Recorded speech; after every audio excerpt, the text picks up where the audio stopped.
Selamat malam para Romo Ramani, Ibu Bapak Saudara sekalian. Terpujilah Sang Bagawa Sotihotu, Namo Buddhaya.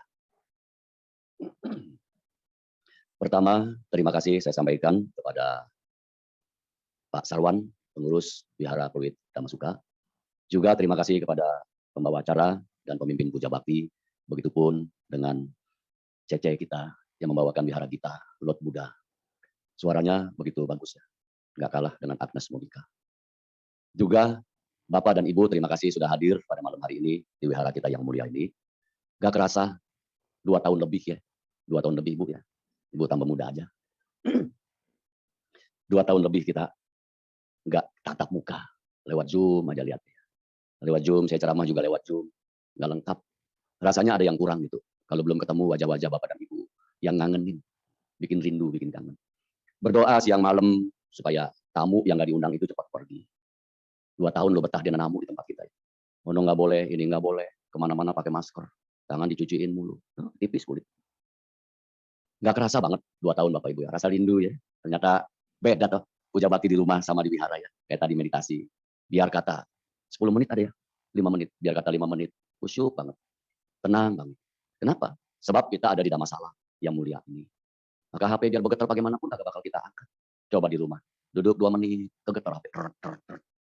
Pengen meditasi judulnya mah, kegoda untuk dilihat itu HP. Tengok lagi, gagal dah meditasi. Tapi kalau di wihara lain, duduk, kita tenang semuanya, udaranya sejuk ya. Teman-teman sedama ada di samping kita, di depan, di belakang kita. Luar biasa banget. Ini malam saya juga beda penampilannya ya. Gaya nggak Bapak Ibu? Gaya. Kenapa saya pakai ini? Bukan kegayaan, dingin. Dingin beneran dingin. Maka saya siapin di mobil. Ini juga bukan boleh beli, dikasih sama wihara Dharma Jaya Tua Sedio. Saya bilang minta satu dah, kalau Kapolri masuk maka gak tahan.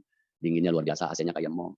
Nah, makanya saya bisa pakai ini. Ke-1, membuat saya lebih tampan, walaupun sudah tampan. Yang kedua, melindungi badan saya dari dingin. Ya, sia-sia ya semuanya. Nah, udah hadir pada malam hari ini, berkaitan dengan topik, yaitu kekuatan dari cinta, kasih, dan sayang. Kekuatan dari cinta, kasih, dan sayang. Nah, Bapak Ibu, kita bersyukur sampai saat ini kita dalam kondisi sehat. Nggak kurang apapun juga ya. Nah, badan masih tetap sehat, sekalipun ada perubahan dalam jasmani kita. Lalu Bapak Ibu lihat saya 2 tahun yang lalu, nggak putih begini saja, sekarang tambah putih. Ini kalau putih, itu menandakan orangnya tambah bijaksana. Ya gitu ya. Nah, tapi kalau saya beda. Dan putih ini karena belum disepuh. Rencananya pengen disepuh juga. Ibu Bapak yang berbahagia, Asada. Sudah peringatan Asada kita? Tanggal 30 nanti. Asada, tanggal 30. Kemudian minggu kemarin, itu ada satu upacara besar yang di Candi Borobudur, Bapak dan Ibu ikut nggak? Nah, yang ikut bersyukur ya, bersyukur karena bisa mengikuti puja asalha. Puja asalha dengan menguncarkan kembali suta-suta ya. Maka itu disebut Indonesia Tipitaka Chanting. Bagi yang sudah ikut itu mempunyai karma baik yang luar biasa. Konon ceritanya dari Pembimas Kementerian Agama Buddha, Pembimas Buddha dari Kemenak itu menerbitkan sertifikat bagi yang ikut gitu. Bagi yang ikut ITC itu ya. Indonesia Tipitaka Chanting. Berbahagia. Nah, tanggal 30 nanti di sini seperti tadi Koko kita bilang. Tanggal 30 ada peringatan Asada 2566 Buddhist Era tahun 2022 di Wihara Pluit Dhamasuka yang kita cintai dan kita sayangi ini. Nah, hadirlah Bapak Ibu nanti berbondong-bondong, ajak saudara, ajak anak, suami, istri, tetangga, semua diajak untuk melakukan kebajikan-kebajikan. Tamu yang udah pergi aman ya, maka dari Bapak Presiden kita perintahkan, kasih tahu pengumuman sudah boleh buka masker. Tapi saya lihat Bapak Ibu masih pada pakai masker. Saya nggak pakai masker. Kenapa? Sebab jarak kita jauh. Ya. Nah, oleh karena itu saya cuma siapin doang masker tapi nggak dipakai. Kenapa nggak dipakai? Supaya Bapak Ibu dapat bebas memandangi wajah saya. Yang sudah 2 tahun lebih kita nggak ketemu ya. Sebebas-bebasnya, puas-puas. Mumpung saya ada di sini. Nah, semoga kita semua ke depan tetap sehat, walafiat, sejahtera, tanpa kekurangan apapun juga. Kemudian tetap menjaga pikiran kita. 2 tahun ya. Ya kerasa 2 tahun lebih, mau 3 tahun lagi. Mau 3 tahun. Nah, ini kita tes dulu, uji dulu. Ini belum ceramah ya. Untuk Pak Pengurus, ini ada perubahan durasi untuk ceramah. Ada? Berapa? Oh, bebas. Sampai jam berapa saya? 10. Oh, 45 menit aja. Sampai jam 10. Betapa 2 tahunnya saya kasih ceramah sampai jam 10. Ini satu penyiksaan yang luar biasa. 2 tahun. Oh, 45 menit. 45. 45. Kita tes dulu kesadaran Bapak Ibu. Apakah betul-betul selama 2 tahun itu kita masih tetap menjadi siswa Sang Buddha. Kemudian mempraktekkan Dharma dalam hidup ini. Dalam hidup sehari-harinya. Kemudian menjaga kesadaran kita dengan bermeditasi. Di rumah itu tetap meditasi kan? Ada ya? Nah, yang di rumah rajin meditasi terus siapa? Coba angkat tangan. Yang angkat tangan dapat sepeda. Yuk. Ibu doang 1 ya. Oh, dari sekian banyak. Padahal kita punya waktu banyak di rumah. Udah nggak datang ke wihara. Punya waktu banyak banget di rumah. Bisa 2 jam, bisa 3 jam kita duduk itu waktunya cukup banyak. Ya. Nah, tapi Ya mungkin karena ada kesibukan-kesibukan lain, maka Bapak Ibu nggak melatih meditasi di rumahnya masing-masing. Kita tes kesadarannya sekarang ya.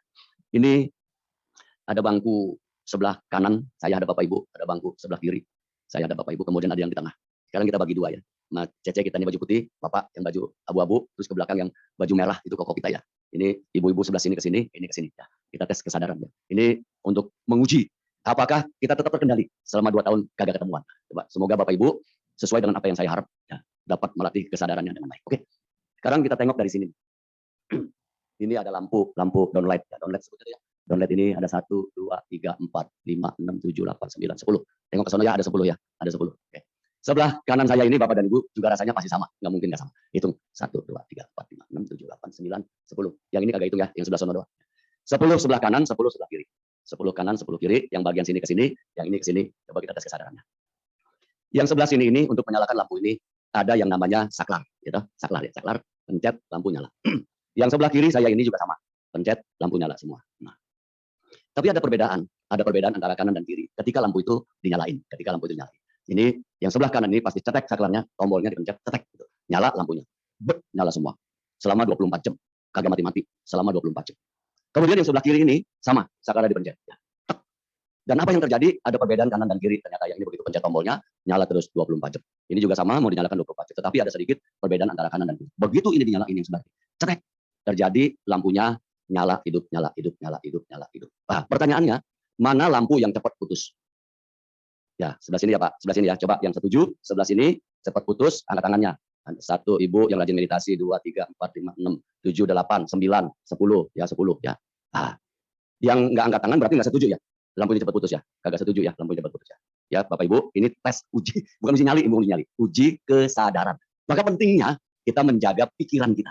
Harus fokus selalu, Ulang ya. 10 lampu sebelah kanan, begitu dipencet saklar, tombolnya dipencet, tuh kenceng nyala. Voltasinya bagus, nyala. Mantap 24 jam. Yang sebelah kiri, tombol dipencet, terjadi perbedaan. Nyala, hidup, nyala, hidup, nyala, hidup, nyala, hidup. Berarti yang cepat putus yang mana sekali lagi? Kiri. Oke, kanan. Oh, kenapa kanan cepat putus? Nyala terus. Oke ya, Bapak Ibu di sini makanya letaknya. Ada satu peribahasa bilang begini. Kalau orang ngomong apapun, kita hendaknya dapat fokus. Jangan gampang terpengaruh apa yang disampaikan orang itu. Sebab kata-kata itu dapat menghipnotis seseorang. Menjadi kacau. Mempengaruhi pikirannya. Nah, itulah pentingnya meditasi. Meditasi itu kita melatih diri kita. Cide di rumah meditasi terus. Selama kita pandemi itu nggak aktif di wihara ya, nggak ada aktivitas di wihara. Berarti sudah terlatih dalam pikirannya. Ya, dalam menjaga pikirannya. Tetapi ada satu hal yang mungkin belum diperhatikan. Kenapa? Karena fokusnya tadi terpecah. Dan Bapak Ibu, saya mau kasih tahu satu rahasia tadi ya yang mempengaruhi pikiran Bapak dan Ibu. Oleh karena itu pikiran kita harus tetap fokus. Lampu sini nyala terus. Koko kita bilang ini yang cepat putus, Bapak Ibu 10 orang sebelah kiri cepat putus. Kenapa ini cepat putus? Karena dia nyala terus. Kenapa ini yang sebelah kiri kata 10 orang tadi cepat putus? Karena oke, Bapak mantap. Mau saya tanya satu hal. Ini hidup terus, yang ini perhatiin ya Pak, nyala, hidup, nyala, hidup, nyala, hidup. Apa bedanya dengan nyala terus, nyala, hidup, nyala, hidup? Saya tahu. Satu hal yang membuat Bapak nanti kacau pikirannya karena lihat tangan saya. Ya toh? Nyala, hidup, nyala, hidup, nyala, hidup. Nah, itulah. Dalam kondisi situasi apapun, orang ngomong apapun perhatikan baik-baik. Kalau Bapak Ibu nggak perhatikan baik-baik, maka tadi kita akan terkecoh. Gitu ya? Maka anggota-anggota dewan itu kalau rapat rame-rame itu nggak bisa fokus. Kenapa? Sebab mereka rame-rame pengen ngomong, tetapi dia nggak tahu apa yang dia ngomong. Cuma interupsi. Dia nggak tahu apa yang dia ngomong. Nah, inilah pentingnya kita menjaga pikiran kita agar selalu waspada dalam kondisi situasi apapun juga. Tes yang kedua. Ini setelah ini baru ceramah. Tes yang kedua.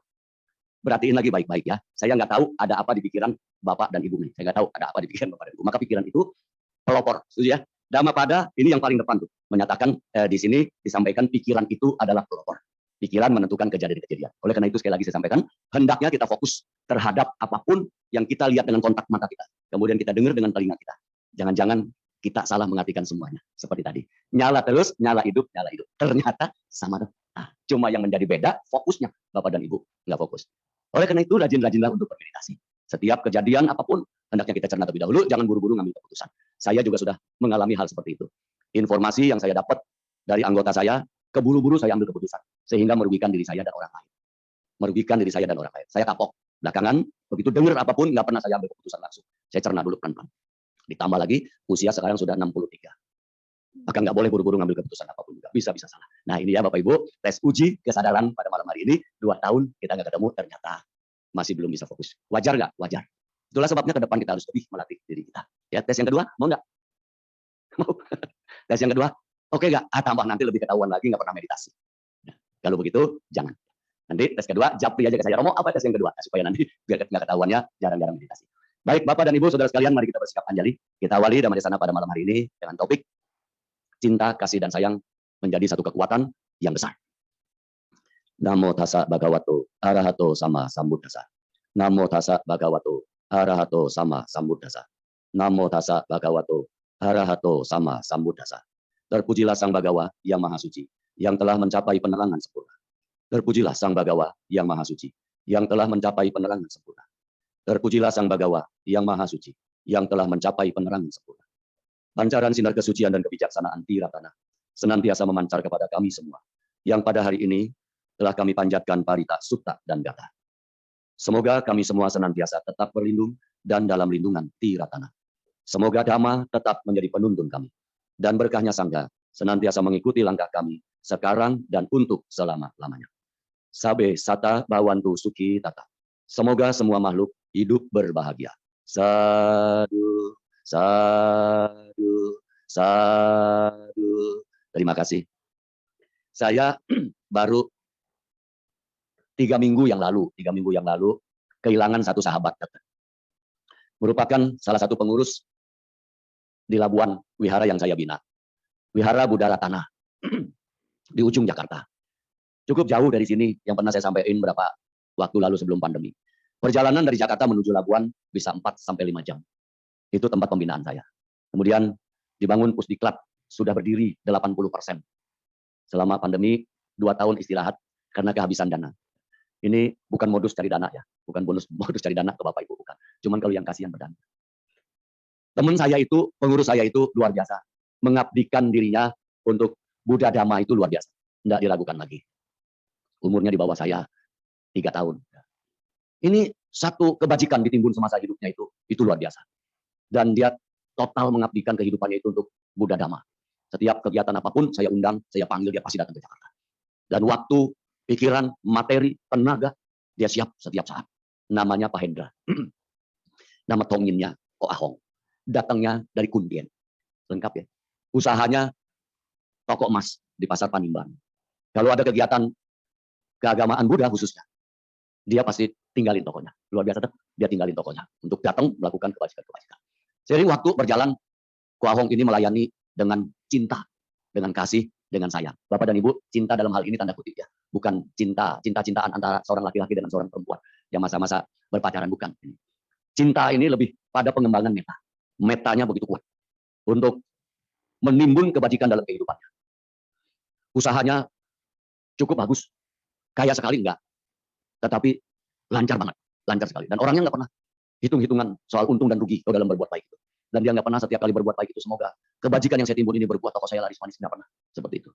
Materi siap berkorban, pikiran, tenaga, waktu, dia nggak ada hitung-hitungan, luar biasa.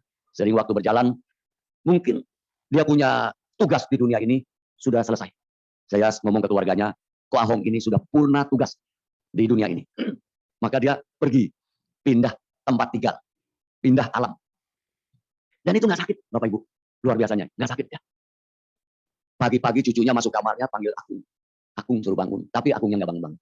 Nah, begitu dipanggil kok, cucunya panggil mamanya itu untuk lihat, ternyata sudah dingin, udah dingin ya. Jadi saya diundang, diberitahu 5:30 pagi itu, saya langsung mandi, kemudian sarapan berangkat ke Labuan untuk ngurusin. Sampai di sana, dan ini yang luar biasa Bapak Ibu. Itu jenazahnya itu seperti orang itu. Tersenyum, nggak ada kelihatan menakutkan atau menjadi hitam, menjadi biru itu nggak seperti itu.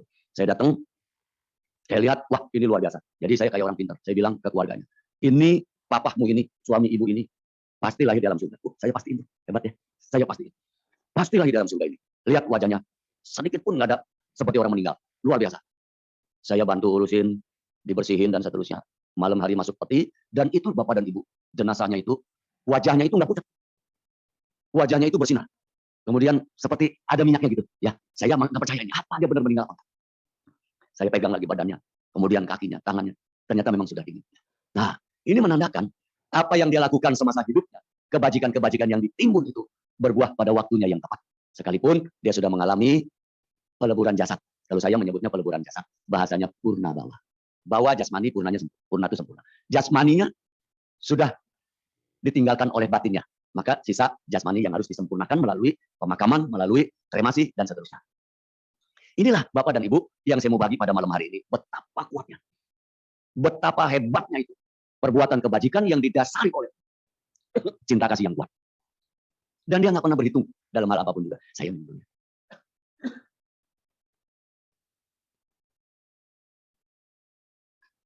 Dan ternyata di saat dia berbuat baik itu ada aja prasangka, curiga orang lain terhadap mendiang ini. Tapi dia nggak pernah goyah semangat dan tekadnya untuk berbuat baik. Tetap dia lakukan. Oleh karena itu Bapak dan Ibu, ada peribahasa mengatakan. Dan Sang Buddha Guru Agung kita juga sudah menyampaikan.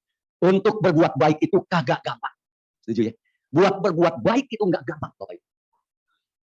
Sekalipun kita sudah siapkan semuanya untuk berbuat baik, nggak gampang. Maka ada peribahasa bilang, kalau kita tanam padi, rumputnya ikut tumbuh. Satu petak sawah. Bapak Ibu tanam padi, rumput ikut tumbuh. Gitu juga. Saat kita menanam kebajikan-kebajikan itu, ada aja orang-orang yang hadir untuk berupaya dengan keras menghalangi kita untuk melakukan perbuatan baik. Maka bagi orang yang mengerti kebajikan itu luar biasa, dia nggak pernah gentar. Dia nggak pernah berhenti, nggak pernah surut semangatnya untuk selalu melakukan kebajikan. Dicurigai, dituduh, macam-macam. Tapi Bapak ini mendiam dia. Dengan kekuatan keyakinannya kepada Tiratana, dia nggak pernah benci orang-orang yang menuduh dia. Dan itulah di akhir kehidupannya dia mengalami satu hal yang luar biasa. Sampai jenazahnya aja nggak menakutkan sedikit pun. Tersenyum, kemudian cerah wajahnya. Kan biasanya pucat. Ini enggak sama sekali. Saya panggil lagi keluarganya, kamu lihat Papa ini. Luar biasa. Maka di dalam Dhammapada ini juga ada sampaikan. Sebetulnya kematian itu bukan akhir segala-galanya. Setuju ya? Kematian itu bukan akhir segala-galanya. Di sini dia tinggalkan. Dia disambut di alam sana oleh keluarganya yang baru. Di sini, alam ini, keluarga yang ditinggalkan bersedih. Sedih banget. Ada yang nangis sampai matanya bengkak. Ada yang nggak berani keramas sampai seminggu. Ada yang sampai bajunya pakainya terbalik. Ada yang sampai nggak berani makan bakmi. Takut manjang. Tapi kalau dia paham Dhamma, seperti Bapak ini mengerti akan Dhamma itu. Kematian itu bukan akhir segala-galanya. Makanya saya bilang ke keluarganya, hantarkan dia menuju perjalanan tempatnya yang baru dengan baik. Bukan nangis. Moyung, nangis juga. Nggak ada guna, nggak ada manfaatnya. Tetapi kita antar dia ke tempatnya yang baru. Dengan penuh ketulusan hati, keikhlasan kita yang masih hidup ini. Karena dia disambut di alam sana dengan keluarganya yang baru lagi. Kita kan nggak tahu ya. Nah itulah Bapak dan Ibu, kekuatan dari cinta. Itu sangat luar biasa. Kalau kita melakukan hal apapun dalam hidup ini, dengan cinta kita yang tulus. Perbuatan kita itu kan membuahkan hasil yang luar biasa. Sekalipun kecil. Sekalipun nggak ada nilai dengan materi yang besar. Tapi Bapak dan Ibu melakukannya dengan hati yang tulus. Dia sangat bermanfaat. Bagi si pemberi dan si penerima. Itulah besarnya kekuatan cinta ini. Powernya itu melebihi daripada segala-galanya. Maka termasuk juga kita mencintai, mengasihi keluarga kita. Harus dengan hati kita yang tulus, dengan kekuatan full. Maka suami, istri dan suami akan menjadi pasangan yang gak terkalahkan oleh siapapun dalam rumah tangga itu. Kalau kita memiliki cinta kasih yang tulus dalam rumah tangga kita terhadap siapapun juga. Nah, makanya istri-istri jangan cuma muncul cintanya itu pas tanggal tua. Ya, udah dekat tanggal 27, aduh, masakan enak-enak. Kopi udah siap pagi-pagi. Sarapan lengkap, nasi uduk sama lauknya. Pulang ke rumah sore hari disambut dengan senyuman. Lebih lagi ke tanggal 28, 29, tanggal 30. Ngomong juga pelan. Nyapanya juga enak.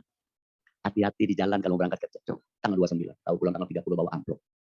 Pulang ke rumah, udah ditunggu di pintu. Padahal yang ditunggu amplopnya. Kagak tulus cintanya. Dikasih amplop utuh. Lupa ngomong kamsia. Lupa nyajiin makanan malam. Asik, mau kebenet amplop. Mau ngeliat amplop. Udah tanggal 1, tanggal 5, lupa kopi. Mah bikinin kopi, lu bikin sendiri, gua nggak sempat. Ini, gitu pun suami-suami cinta kepada pasangan hidupnya harus tulus. Karena kekuatan cinta itu mengalahkan segala-galanya. Tetapi syaratnya harus tulus. Lalu dibikin-bikin dan nggak tulus, nggak akan ada kekuatan daripada power cinta itu sendiri. Maka cinta, kasih, dan sayang menjadi satu kekuatan yang membuat seseorang menjadi kuat dalam hal apapun juga. Contoh, pasangannya sakit, nah berikan dorongan kekuatan dengan cinta itu. Jangan khawatir, kamu pasti sembuh kok. Tenang aja, ada saya. Kita sama-sama, kita hadapi bersama-sama. Itu kekuatannya melebihi daripada dokter spesialis. Perhatiin, rawat dia dengan baik. Belum juga dibawa ke dokter, 50% penyakitnya udah sembuh. Karena kekuatan cinta itu. Begitupun terhadap orang tua kita. Bapak, Ibu yang masih punya orang tua, perhatian. Cinta kasihnya kepada orang tuanya harus full. Sakit orang tua kita, datang tengok. Belum Bapak Ibu bawa dia ke rumah sakit, 50% udah sembuh penyakitnya. Dengar Bapak Ibu panggil mama, papa, dia udah gila, 50% udah hilang penyakit. Tapi Bapak Ibu sibuk, nggak punya waktu. Diberitahu orang tua sakit, papa sakit, mama sakit. Karena Kau sendiri usaha, lagi rame-ramenya sayang ninggalin toko, ambil amplop, bungkus amplop, kasih notiau. Panggil kurirnya datang, dia lu anterin ke rumah bapak gua, ke rumah mama anterin. Yang datang kurir. Ketok pintu, dikira anaknya, yang anterin kurirnya. Begitu buka duit 2 juta, Bapak Ibu penyakitnya sembuh apa nambah? Nambah 50% penyakitnya. Tuh, makanya cinta kasih dan sayang itu dipancarkan, diberikan dengan hati yang tulus. Dia akan menjadi satu kekuatan obat dari segala obat. Orang tua mah nggak pernah ngarep anaknya kasih dia duit gede. Gitu. Betul nggak Bu? Nggak pernah ngarep. Sama, saya juga begitu.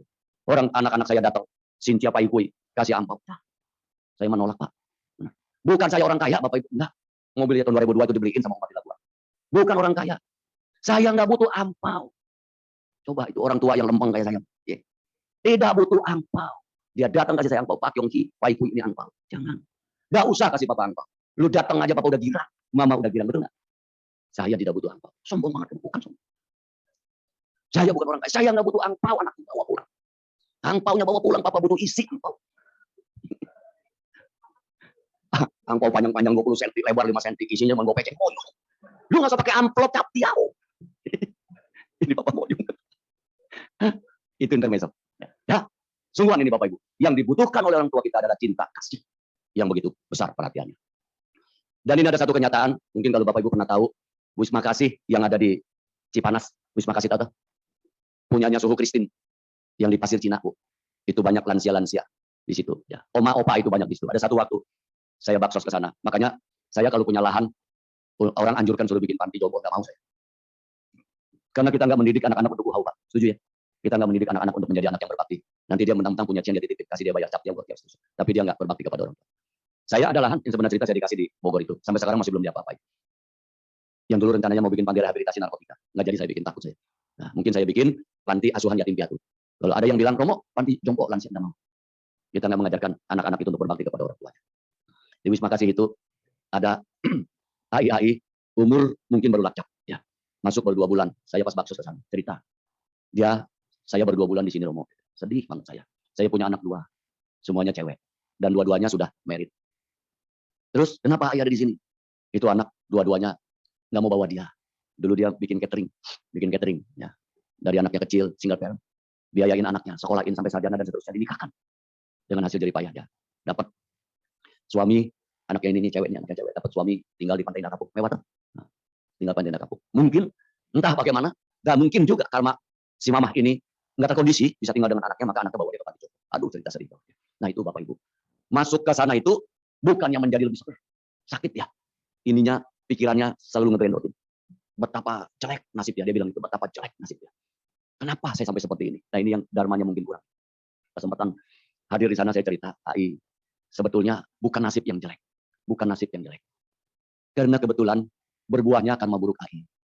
Tapi kalau AI bisa menerima ini semua dengan kesadaran full, tidak ada penderitaan. Bagaimana sih kesadaran full tadi? Satu, Bapak Ibu, inilah pentingnya kita mengenal, kita mempraktikkan Dharma, ajaran Sang Buddha dalam kehidupan kita. Kan Sang Buddha sampaikan, apapun yang terbentuk di dunia ini, yang berbentuk, nggak ada yang kekal. Nggak ada yang bertahan. Dia datang silih berganti hilang. Kita nggak sadar, kita nyalahin banyak orang. Pasti kalau kita nggak ngerti akan Dhamma ini, anak itu tidak berbakti. Bukan. Kalau saya bilang bukan anak yang nggak berbakti. Dan memang kondisi karma baik si AI itu nggak mengondisikan dia. Bisa tinggal dengan anak-anaknya. Tetapi dia bisa menyampaikan dengan bahasa Dharma. Kalau dia mengerti. Dia meratapi nasibnya, kasihan. Maka penyakit bertambah parah dalam kehidupannya. Nah, ini ada ungkapan juga. Ada satu perjalanan, sekelompok orang, ada 5 orang, jalan di gurun pasir. 5 orang ini jalan bareng-bareng. 4 ini merasa capek. Ngelewatin gurun pasir, padang pasir itu merasa capek, merasa lelah. Tapi ada satu santai, nggak merasa apapun juga. Sampai di ujung jalanan ditanya. Yang 4 bilang, aduh, capeknya luar biasa. Aduh, bener-bener. Tahu begini mah nggak bakal mau dipakai, nggak bakal mau jalan di sini. Yang satu santai, yang satu diwawancara. Kenapa kamu kok santai begitu? Yang satu ini memiliki tingkat kesadaran yang tinggi. Dia bilang gini, 4 itu merasa lelah dan capek sebab dia bawa gendongan di belakangnya itu banyak. Apa sih gendongannya? Bukan baju, bukan buntalan baju, bukan buntalan makanan, tetapi buntalan pikiran. Jauh amat, gede amat, panas banget, haus banget. Yang 4 merasa lelah dan capek, maka perjalanan menjadi lebih panjang dan bikin dia capek. Yang satu, dia nggak mau bawa gendongan tadi dengan pikiran-pikiran yang membebani, yang disebut gendongan. Dia tinggalin. Tapi dia fokus, dia jalan di gurun pasir itu. dengan penuh kesadaran. Saya sedang lewat di sini. Begitupun Bapak Ibu. Di saat kita punya masalah, di saat kita punya persoalan, ingat apa yang disampaikan Sang Buddha. Semuanya nggak ada yang abadi, nggak ada yang kekal. Dia datang dari jauh menghampiri kita, bersemayam sesaat, kemudian dia pergi. Begitupun dengan kebahagiaan. Nggak ada yang abadi. Nggak ada yang kekal. Kalau kita mampu mengendalikan diri kita dengan penuh kesadaran, maka tebarkan cinta itu dengan full power. Nggak ada menderita. Percaya dah saya Bapak Ibu. Karena saya juga beberapa kali mengalami hal yang sama. Sesulit apapun saya yakin, pasti akan beres semuanya. Ternyata benar Bapak Ibu. Buang deh tuh beban-beban yang nggak bagus, beban-beban yang bikin kita hidup menderita, kejengkelan, keki, kesel, emang tuh, buang semuanya, tinggalin, karena itu nggak ada yang abadi dalam hidup. 90% kita hidup menderita karena dibebani dengan rasa khawatir, rasa takut kita, gelisah kita, resah, ketakutan ini gimana.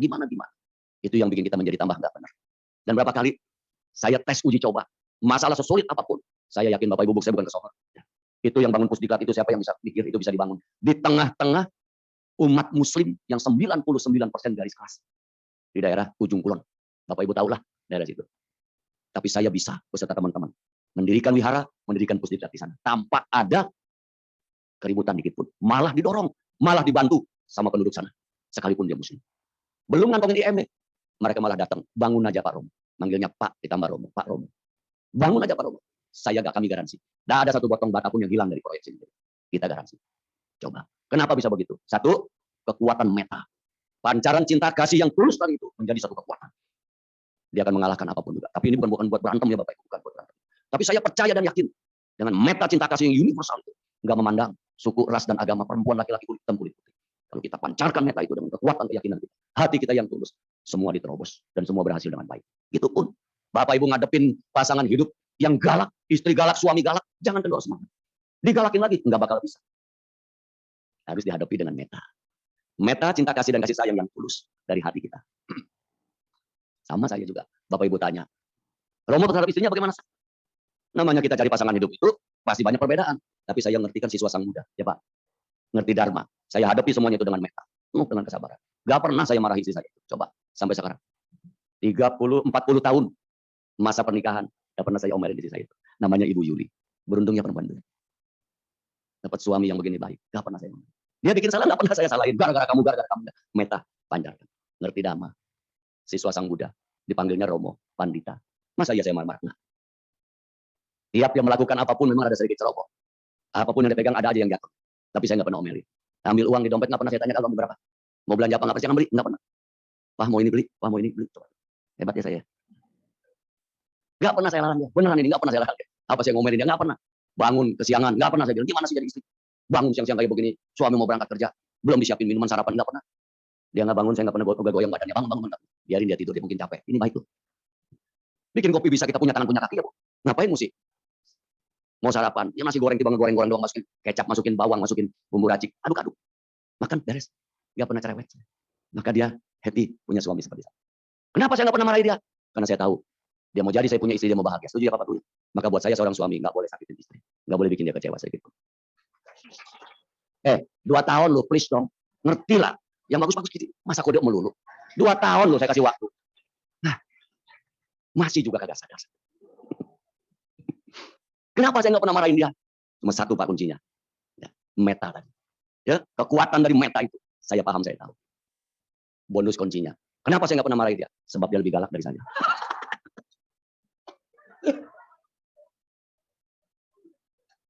Oh ternyata itu. Nah, itulah Bapak Ibu. Hiduplah kita sesuai Dhamma. Praktekkan Dhamma dalam hidup ini. Minta tisu dong. Moyong aja. Aduh, 2 tahun kagak ketemu Bapak. Ngangen saya nih ngomong di depan mikrofon kayak begini. Ternyata dia lebih galak dari saya. Ampun. Nah, itulah ya. Berupaya dengan keras. Dengan kekuatan cinta itu. Kita rangkul dunia ini. Siapapun. Jangan sekali-kali biarkan hidup kita menderita. Kita sudah cukup banyak masalah. Kita sudah cukup punya persoalan-persoalan. Jangan dibebani lagi. Buang beban-beban itu, tinggalin. Jangan diambil. Orang marah-marah kita, cuekin. Masuk kanan kuat dulu. Orang sanjung kita, gak usah pusing. Nih, terkendali. Gak pernah saya marah-marah orang-orang ngomong, ih Romo Sumedho walaupun 63 masih ganteng. Gak pernah saya marah. Gak pernah saya tersinggung Bapak Ibu. Gak pernah. Saya cuek, santai aja. Kenapa? Ya, memang itu kenyataannya. Gitu. Dengan kekuatan, perhatian, kesadaran, cinta kita. Kepedulian kita. Kemudian yang terakhir, batin kita harus seimbang. Setuju? Kita sudah mengenal ajaran Guru Agung kita yang luar biasa. dicaci, dimaki, dicela, dituduh. Kalau Bapak punya UPK-nya kuat, keseimbangan batin kita nggak goyah. Begitupun dalam rumah tangga yang kita bina. Begitupun terhadap organisasi dan seterusnya. Tidak usah khawatir. Saya ditinggalkan, saya punya pengurus yang di Labuan Kohong itu meninggal. Saya rada pusing, sebab surat-surat sertifikat wihara di Labuan itu di tangan dia, tapi sekarang sudah saya ambil. Masih ada beberapa yang nyangkut di notaris. Tenang, saya bilang, teman-teman, aduh gimana Romo, aduh gimana, tenang. Saya punya satu keyakinan, kalau memang itu miliknya yayasan, miliknya wihara, miliknya umat, tidak bakal hilang. Setuju nggak Bapak Ibu? Tidak bakal hilang. Tetapi kita nggak boleh nggak berusaha. Kita nggak boleh nggak berupaya. Tetap kita harus upaya. Tapi sampai endingnya nanti terakhirnya, kalau terjadi sesuatu, harta duniawi Pak yang dipusing. Mati pun nggak dibawa, setuju ya? Wah, Hong punya toko emas, rumahnya gedenya ampun-ampun. Ya, kemudian di perlengkapan di rumahnya itu luar biasa. Maka begitu dia meninggal, apa yang dibawa? Dia bawa tuh toko emasnya? Kagak. Dia bawa mobil sedannya? Kagak. Yang dia bawa apa? Kebajikan. Maka Sang Buddha sampaikan dalam didikan dasar. Harta kekayaan yang berupa materi bisa hilang. Diambil, dirampas, dirampok, dicuri, diperebutkan. Kena bencana alam. Tetapi Guru Agung kita luar biasa menyampaikan. Namun siswaku, harta kekayaan yang berupa kebajikan, kagak bakal bisa hilang. Dan malah dia melindungi kita kemanapun kita pergi, seperti bayang-bayang. Oleh sebab itu Bapak Ibu, timbunlah terus kebajikan setiap saat. Jangan pernah kendor semangat kita. Tidak peduli dia mau agama apa, keyakinannya apa, warna kulitnya apa, sukunya apa, rasnya apa, jangan pusing. Bantu. Di saat ada waktu, ada kesempatan, terus timbul kebajikan itu. Jangan pilih-pilih. Saya udah belajar banyak dari kehidupan ini. Masa kita kagak ngerti ya Bu? Kudu ngerti. Sekarang tiap belanja, jalan-jalan ibu-ibu, bapak-bapak, mas-mas, udah pernah mau saya tawar-tawar lah. Nggak kayak dulu. Begitu nawar, ampun-ampun, saya jago juru tawar. Belanja isi saya ajak saya suruh bapak tawar. Orang goceng sampai cenggol, coba bayangin. Dia nggak mau kasih pura-pura pergi, padahal kita jalannya pelan-pelan dia dipanggil. Sadar saya, sudah ngerti saya. Gak mau lagi saya tawar. Sadarnya bagaimana? Kalau kita pergi ke mall, masuk ke toko pakaian, dibanderol gopeceng, mau kita nawar? Enggak tahu. Padahal yang punya udah kaya, Bos. Kita nggak pakai tawar. Bapak-bapak, mbak-mbak, ibu-ibu di pinggir jalan puncak jual pisang sesisir. Noban kita tawar ceban. Padahal dia pikul setengah mati, setuju? Nah, cuannya kagak gede. Paling gak cuan goceng ceban. Kita masih nggak kambuan. Tawar kita presi, terutama ibu-ibu di kebangetan. Beli cabai yang nggak pakai goceng, tawar, milih. Ambil timbangan dari timbang sekilo, dikomot lagi, dilebihin lagi. Coba. Kan kebangetan cabai. Sekarang nggak lagi saya seperti itu. Berapa kali ya? Begitu pun. Kalau saya naik Grab, naik Gojek gitu, naik Gojek motor, ya kemarin ini berangkat ke umat, saya naik Gojek motor. Selisih motor sama mobil 15.000, mobil 15.000, motor lebih murah 15.000. Panggil motor saya bilang, loh kan cuma bahan gopah kata anak saya. Ya Papa mau naik motor sampai di tempat itu saya bayar bapak ojek itu dengan harga mobil. Hebat nggak? Ya ini ya, udah mulai ini udah mulai bisa ya. Berikan kebahagiaan kepada orang lain berdasarkan kemampuan kita. Ukur kita punya kemampuan. Tidak usah dipaksa, tetapi hatinya tulus, cintanya kuat, metanya hebat. Bahagialah Bapak Ibu percaya saya. Bahagia kita benar-benar. Karena di saat kita bisa melakukan kebajikan, itulah satu kesempatan atau berkah utama. Banyak orang punya duit tapi nggak bisa melakukan kebajikan. Ini contohnya banyak. Ada satu orang, ibu-ibu, ya, waduh, pokoknya ini luar biasa. Jaga banget Pak, dia punya bodinya itu.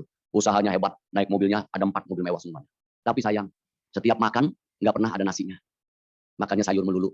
Terus saya ngomong ke istri saya, kasihan loh si ibu itu. Walaupun dia punya duit, dia nggak mampu beli beras. Mending kita, biar kata beras harganya 45.000, tapi kita bisa beli beras. Dia naik BMW, naik Mercy, naik Alphard, nggak bisa beli beras. Kenapa? Sebab dia takut badannya gemuk, maka dia nggak makan nasi. Nah itu kan sama aja nggak mampu beli beras kan? Lah kalau kita beras cap padi, cap tani, cap apapun masuk. Mau hitam, mau putih, mau butak masuk. Makan apa rujak cingur, rujak bobok, rujak apa masuk. Tahu gejrot apa sih masuk. Dia begitu makan tahu gejrot mules, takut. Takut paru-paru, periksa. Apa namanya di Singapura itu rumah sakitnya? SASA. Rumah sakit Singapura. Sakit tak? Kata bini, ayo tempat pokoknya. Balsam. Enggak mau ke Singapura. Enggak usah. Ayo makan bawang putih 1 siung. Batuk-batuk hilang. Kumur-kumur air garam campur cuka sedikit, selesai. Hidung meler, kepala cekut-cekut, dengkul gemeter, pinggang sakit. Udah enggak usah urusan sana-sana ya. Pakai segala terapi diulek-ulek, cocok-cocok, enggak usah. Sakit badan, ada cucu di rumah. Ayo, Gisel, injak-injak engkong, nanti dapat 10.000. Oh enggak. Injak-injak. Enggak usah kita sepak segala macam pada laguan. Badan udah kecil, kurus begini begitu dipencetak, tulangnya patah mau apa? Nah, inilah Bapak Ibu, ya, kekuatan dari cinta harus kita pancarkan dengan penuh keyakinan kita terhadap kebajikan itu sendiri. Maka kita hidup akan bahagia. Kemudian lepaskan beban-beban yang nggak baik dalam hidup ini. Tinggal itu semuanya. Karena itu hanya membuat kita menderita. Dan yang terakhir, sesuaikan kebutuhan kita dengan keinginan kita. Setuju ya? Jangan uber keinginan itu. Tapi sesuaikan kebutuhan dengan keinginan. Kenapa? Sebab kita membutuhkan sedikit. Tetapi keinginan yang begitu gede, itu yang membuat kita menderita. Kalau kita mampu menyesuaikan kebutuhan dengan keinginan kita, aman hidup kita ini. Nah, gengsi jangan diikuti. Sebab gengsi makan biaya. Sederhana aja hidupnya. Kalau memang dasarnya tampan, mau dipakai apapun tetap tampan. Kalau memang dasarnya ganteng, ya tetap ganteng. Kalau dasarnya jelek, mau dipoles bagaimanapun ya jelek. Nah, penutup berterima kasihlah kita kepada COVID-19. Karena dia yang membuat kita hidup teratur. Ya. Karena dia menyelamatkan banyak wajah-wajah yang jelek tertutupi. Tutup nih Pak. Ini kenyataan. Makanya saya bilang berterima kasih kepada Mas. Dia menutupi hidung pesek supaya nggak kelihatan. Dia menutupi bibir yang tebal, yang tipis, yang jeding, yang member, yang ngamplek. Dia menutupi gigi yang merongos ke depan. Berterima kasih. Jangan dikira itu nggak ada manfaatnya. Manfaatnya luar biasa. Maka ke wihara saya sama Ramsi, cinci, waduh bagus bener bodinya itu, ada kayak anak SMA. Dia pakai masker, tutup, masuk. Waduh, saya bilang ini betapa beruntungnya laki-laki yang dapat dia. Belum buka masker. Ini fakta Bapak Ibu. Bener. Begitu dia buka, air buset. Giginya kayak itu loh, kayak gagu. Saya mau ketawa geli tapi takut dosa. Nah, semoga Bapak Ibu sehat semua, senantiasa dapat terus berbuat baik, memancarkan meta, cinta kasih, dan kasih sayang kepada seluruh alam semesta ini tanpa rintangan, tanpa hambatan, tanpa permusuhan, tanpa kebencian. Terus melakukan kebajikan dan timbun sebanyak-banyaknya. Kemudian jangan lupa bermeditasi. Walaupun sebentar di rumah, upayakanlah duduk sebentar ya. Nggak bisa 5 menit, 3 menit. Nggak bisa 3 menit, 2 menit. Nggak bisa 2 menit, nggak mungkin lah ya. Pasti bisa. Duduklah. Tapi begitu Bapak Ibu nonton sinetron, sanggup sampai berjam-jam. Meditasi 5 menit aja rasanya udah berat banget ya. Tapi kalau kita latih terus, meditasi menjadi kebiasaan, kalau kita nggak meditasi, rasanya ada yang kurang dalam hidup kita. Nah, saya selalu melakukan itu. 3:30 saya sudah pasti bangun. Mau pulang jam 3 kayak dari Labuan itu, dari Palembang, tetap 3:30 saya pasti bangun. Paling telat jam 4 saya sudah bangun. Langsung mandi, ya enggak juga. Toilet, siapin, minum air hangat, 1 gelas, duduk meditasi. Nah, makanya ya, kulit saya, bukan kesohor nih Bapak Ibu, kulit saya tidak kendor, cuman keriput. Semoga kita semua dalam lindungan tidak datang. Sampai sata bawantu sugitata, semoga semua makhluk hidup berbahagia. Sadu, sadu, sadu. Terima kasih, selamat malam, terpujilah Sang Bagawa, Sotihotu, Namo Buddhaya. Romo, Namo Buddhaya, mau tanya, kosong adalah isi. Isi atau wujud adalah kosong. Itu artinya apa? Yang kedua, gate-gate para sang gate berisoha, apa artinya? Terima kasih Romo. Terima kasih pada Bapak atau Ibu yang penanya. Kosong adalah isi adalah kosong, gampang banget. Kalau kosong dari isi. Kalau isi ya kosongin lagi. Itu aja kok repot. Kosong adalah isi adalah kosong. Ini seringkali kita dengar ya. Ya itu tadi sebetulnya kalau kita mau artikan dalam satu arti yang saya sampaikan di awal tadi, segala sesuatu yang terbentuk di dunia ini pastinya nggak ada yang abadi, nggak ada yang kekal. Pasti akan sirna. Kemudian yang kedua, kalau Bapak Ibu menapaki jalan ke Candi Borobudur, dari dasar orang sebutnya langkan yang pertama itu berisi relik-relik, gitu ya, relik-relik. Itu kisah-kisah zaman kehidupan Sang Buddha, riwayat hidup Sang Buddha, dan seterusnya yang kedua, ketiga, keempat, kelima, sampai puncak yang paling atas. Bapak Ibu lihat apa? Sampai puncak yang paling atas, apa yang kita lihat? Satu stupa yang paling gede, ya, satu stupa yang paling gede. Nah, inilah dia, isi adalah kosong, kosong adalah isi. Dari bawah penuh dengan pernak-pernik, warna-warni, serba-serbi, dan segala macam, suka duka apa yang kita alami semuanya muter sampai puncak atas sekali hanya ada satu stupa yang gede. Begitu kita memandang ke bawah, sepanjang luas pandangan kita itu ternyata nggak ada apa-apa. Nah, inilah yang perlu kita waspadai, yang perlu kita sadari, perlu kita cermati dengan baik. Berjuang sih berjuang. Mau kaya silakan kaya. Nggak ada yang larang, diperbolehkan, dipersilakan. Tetapi harus diupayakan dengan baik dan dengan benar. Karena pada akhirnya semua akan kita tinggalkan, yang kita bawa hanyalah kebajikan. Yang kedua, gate-gate para sanggate. Ya. Nah ini Bapak Ibu saya mohon maaf. Saya nggak begitu memahami. Mungkin ini bisa dijawab nanti oleh Suhu Mahayana, ya, atau dari panditanya, dari Tantra, ya. Karena ini ada sedikit berbeda dengan kita Theravada. Saya kurang begitu paham. Saya khawatir nanti malah salah mengartikannya. Kalau salah, saya bikin karma buruk. Nah, yang kedua saya mohon maaf. Ya. Oke, ada lagi? Pertanyaan berikutnya Romo. Malam Romo, dalam kenyataan hidup kita selalu merasa kurang, punya uang puluhan miliar juga masih kurang. Karena hidup ini tidak kekal. Contohnya kalau kalah dagang atau bangkrut, belum tentu besok ada teman kita mau menolong dalam hal ini. Mohon arahannya dari Romo biar kita bisa merasa cukup dan menerima kenyataan dalam hidup. Oke, sia-sia kamu. Ya, makanya yang dagang usahakan yang bangkrut. Saya dulu dagang Pak, gini-gini pengusaha saya. Ya, berhasil, beneran berhasil saya. Cuma tadi itu, saya nggak pernah merasa cukup. Saya uber terus, saya kejar terus. Saya sudah Buddhis, sudah aktif saya. Tahun 86 itu, saya diberi nama Sumedo oleh Bante Sombat. Tahun 86, sekarang berapa tahun jadi? 86, sekarang berapa tahun? Dari tahun 86, saya dapat nama Sumedo dari Bante Sombat. Waktu Bante Sombat masih muda banget. Ya. Di Wihara Pitakananda Ciacuk. Ya. Di Wihara Pitakan itu ada Ciacuk. Kalau yang mau pesan kue tiaw goreng sama Ciacuk, itu kacamata ya. Promosi ya, Ci. Nggak apa-apa sekali ya, Ci. Kalau ada yang order dari sini, jangan lupa capun. Hauce, kue tiaw gorengnya Hauce. Benar, tadi boleh kasih titik nomor teleponnya ya. Hauce, betul-betul Hauce. Ya. Pianyi lagi. Ya. Pianyi Hauce, ayo. Antol, banyak. Tahun 86, saya sudah kenal ajaran Guru Agung kita. Tapi karena godaan duniawi, saya cari duit, dharma saya tinggalin. Nah, kemudian saya kejar semua materi. Udah dapat berhasil. Bagus banget. Tapi saya nggak pernah merasa puas, nggak pernah merasa cukup. Naik terus. Rumah 3 meter, 10 meter pindah ke perumahan. Mobil nggak punya, ganti lagi baru punya semua. Luar biasa, saya kayak roket naik gitu. Tapi karena tadi ketidakpuasan dan nggak pernah bersyukur, terus Uber terus. Waktu kerja saya itu sampai jam 3 subuh. Tiap hari itu, karena masih muda. Ini kacamata akibat daripada kerja seperti itu. Ya. Ke Uber, materi duniawi ini. Makanya setelah di Uber gitu dapat, tapi saya nggak bisa nikmati. Saya bukan piara tuyul. Bukan istri saya bukan jaga lilin, bukan, jangan salah ya. Nah. Saya usaha, benar-benar saya usaha itu. Saya bikin barang sendiri. Cuma salah, saya dulu bikin barang palsu.